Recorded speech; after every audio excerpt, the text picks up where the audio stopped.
raje aphan mi kapang barda sintu aku ke doan cing barbenang pen mumang kata plilo te lanang ruwe ham ben la sampi kitur dang ben ban kang tingku gajo tanang manai ben lanang patheang one kaching hot na ya bang bang hate nang ne dunga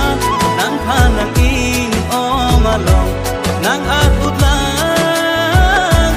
one kaching hot na ya bang bang hate nang ne dunga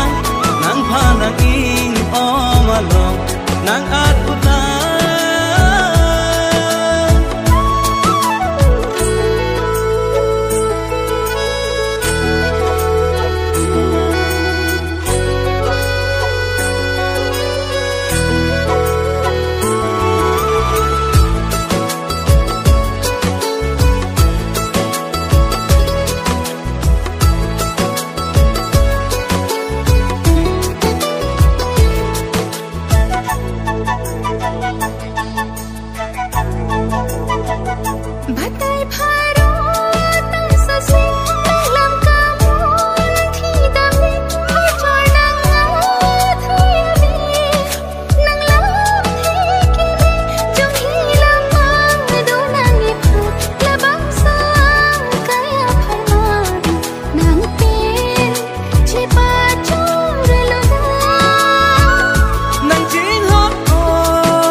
nang raje aphan mi kapang barda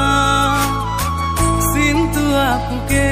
doan cing barbenang pen mumang kata plilo